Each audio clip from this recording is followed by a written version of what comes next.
የፍሪላንሲንግ ስራ ለመስራት እንግሊዘኛ መቻል ግድ ነው አይደለም?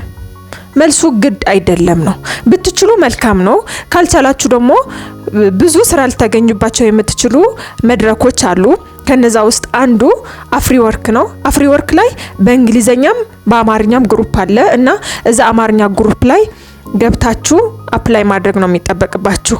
መጀመሪያ ግን አፕላይ ከማድረጋችሁ በፊት ፖርትፎሊዮ አሪፍ የሆነ ኳሊቲ ያለው ፖርትፎሊዮ መያዛችሁና ችሎታ እንዳላችሁ እርግጠኛ መሆን አለባችሁ እንጂ ማአት በአማርኛ ስራ የምታገኙባቸው ቦታዎች አሉ። የፍሪላንሲንግ ስራ ብቻ አይደለም፣ ኖርማል ቋሚ ስራዎች ራሱ የሚያስቀጥሩ ብዙ ሰዎች አሉ። ሜላት ንጉሴ ትባላለች። ምንም አይነት ኮሚሽን አታስከፍልም። በቀን ማአት ስራዎች ነው የምትለቀው እና የሷ አካውንት ላይም ጆይን ማድረግ ትችላላችሁ።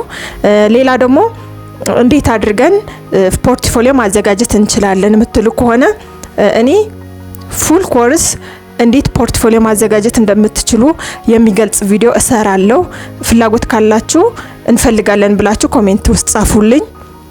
ሌላ ደግሞ ስለ ቪዲዮ ኤዲቲንግ ማወቅ የምትፈልጉ ከሆነ ስለ ቪዲዮ ኤዲቲንግ ቪዲዮ ስሪልን የምትሉ ከሆነ ኮሜንት ውስጥ አሳውቁኝ። አመሰግናለሁ።